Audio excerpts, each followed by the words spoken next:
I should have known that something was wrong. What happened that night was fucked up, no doubt, and I had a lot to deal with. A lot on my mind. But how did I not notice something so obvious? Something that was staring me right in the fucking face. What the fuck is wrong with me? I'd put Susie to bed several hours ago. Her slipping eyelids and persistent yawn being all the evidence I needed that she lacked the fortitude to complete our Disney marathon.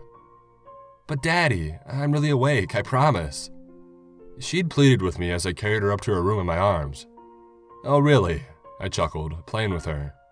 Then what's your middle name? I could almost hear the gears spinning in her tired little head as she desperately tried to find the answer. The one thing she needed to watch the suddenly climactic conclusion of Mulan 2, if indeed she could remain conscious long enough. She pulled a funny face and guessed. Pretty. I laughed and I touched her nose. All right, take me to bed, she said moodily, looking defeated. The move had been hard on her. She was only 5 after all, and she'd have to grow up a lot faster than any child should ever have to. But she was so smart for her age, so understanding. She understood why we had to move so far away from all of her family and friends, to this unfamiliar house in an even more unfamiliar city.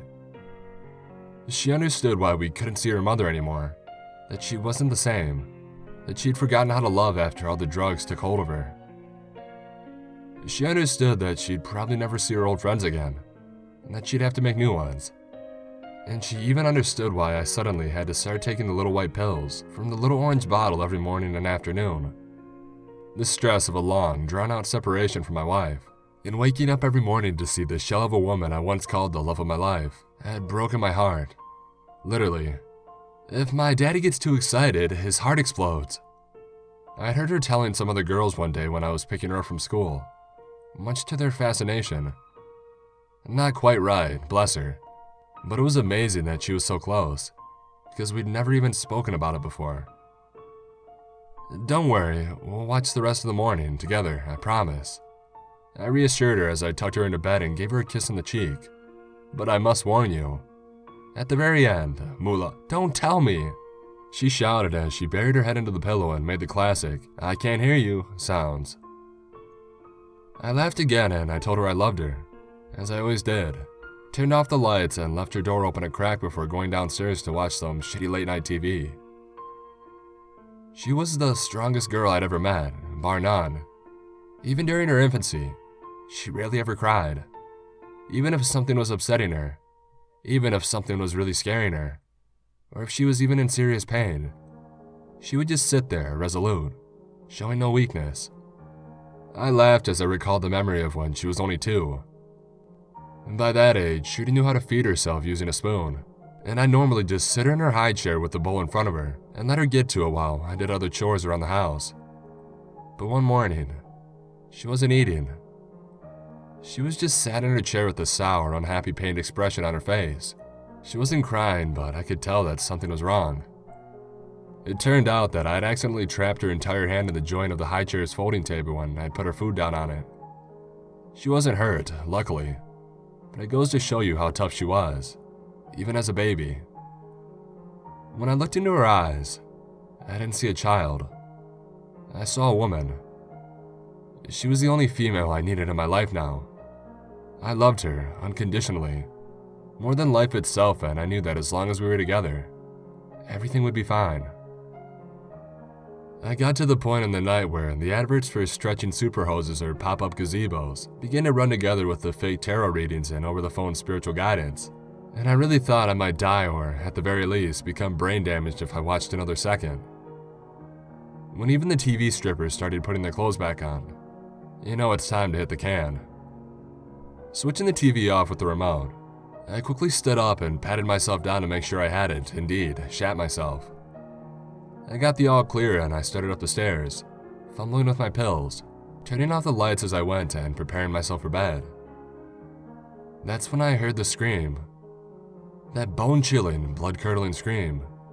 Susie's scream. I launched my pills into the air and I sprinted up the stairs. I burst into her room, panting, scanning around for any sign of danger. And I found nothing.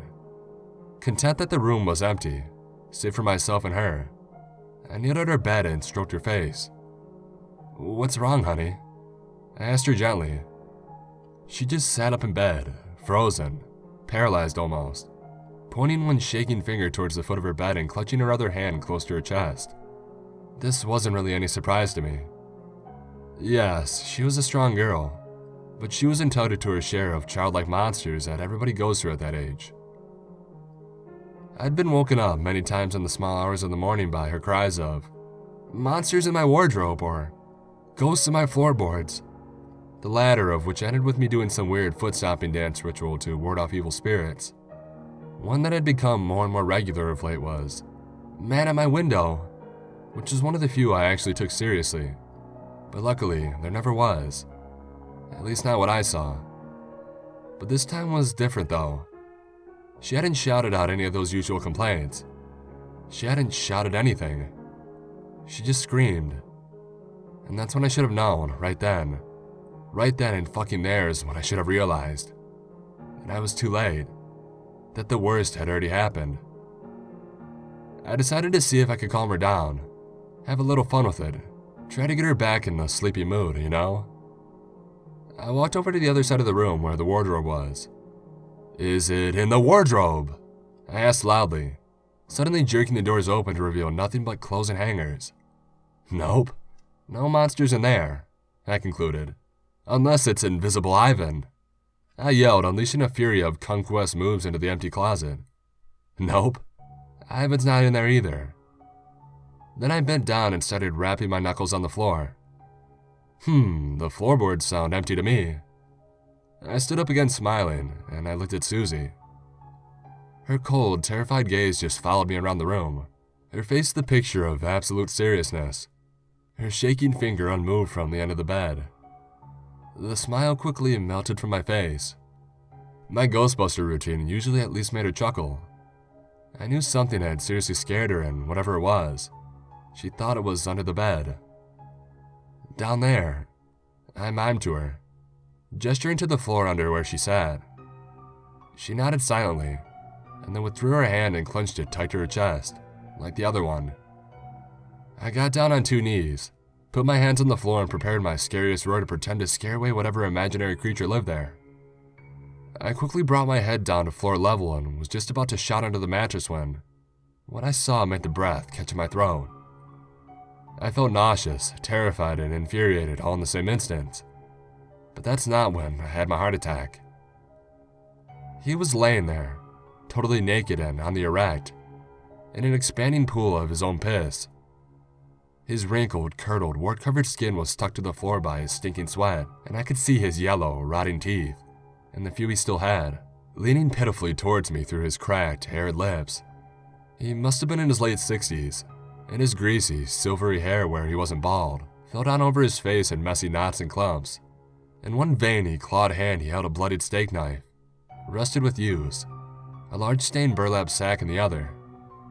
And he was under my daughter's bed. He was under my daughter's fucking bed. Listen, friend, I can explain." He started half crying. The sound of his bones crunching in the doorframe were not nearly as disturbing as his frenzied, animalistic screams. About 15 minutes later, his near-lifeless trunk was getting loaded into the back of an ambulance, thankfully clothed and under heavy guard. And the police who had arrived on the scene were filling me in on what had happened while a medic bandaged my bloody, misshapen knuckles. Using Susie's bedroom door, I had broken his jaw, his nose and the globe of his left eye socket, cracked his skull, broken 6 ribs, and separated his spinal column at the 16th vertebrae.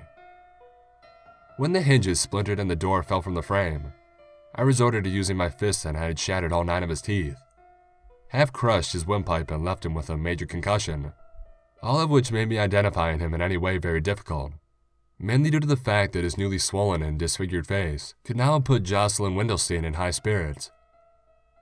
We would have to wait for his fingerprints, luckily intact despite most of his digits being mangled and snapped, to be put through the database to be sure. But they believed they had just caught one Jeb Roberts, the perpetrator of a series of weird murders taking place across the city. He had entered the house by climbing up the guttering and entering a slightly opened upstairs window. Reports indicated that he would stake out a house. Was that the man at Susie's window? I couldn't be sure. Before breaking in, drugging the child, and then harvesting their skin, bones, and internal organs, using them to fashion creepy dolls and marionettes from dead or rotten flesh, leaving nothing behind but a soft heap of fat and muscle, levelly topped with 20 little teeth. I felt sick. I couldn't believe Susie had almost become a victim of that manic cunt. I remembered watching a news report about this guy not 3 days ago. There wasn't an actual name for what he was, but the general, one-size-fits-all terms such as pedophile, murderer, creep, child killer, and straight-up fucking psycho were all getting thrown around a lot.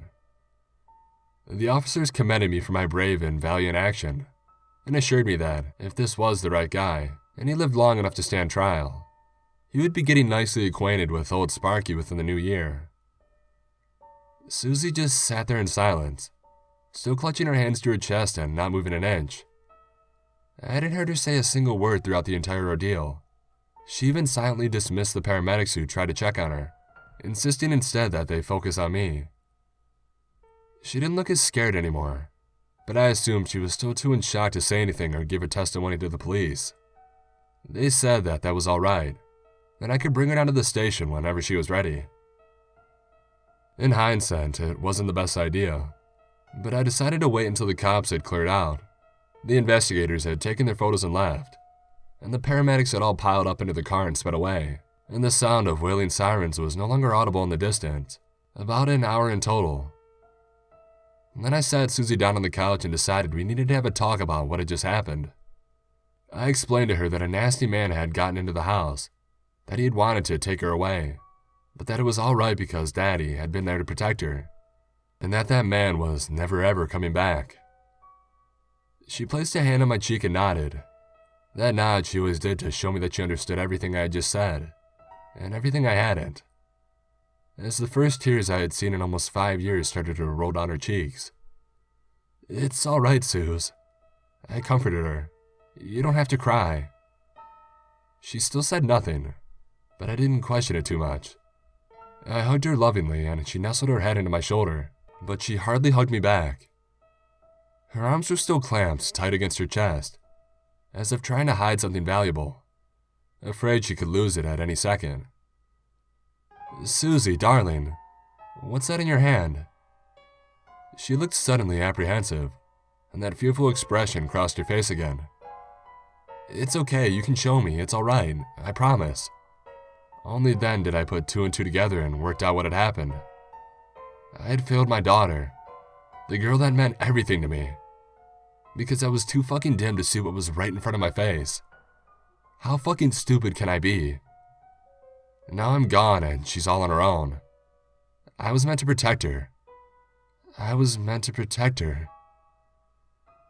What I saw burned my very soul and set fire at my chest. As she reluctantly uncurled her fingers, she opened her mouth in a wide, forced smile, revealing an entire mouthful of crimson-tinted teeth, as blood, still oozing from the sickly, throbbing stump, poured messily down her chin.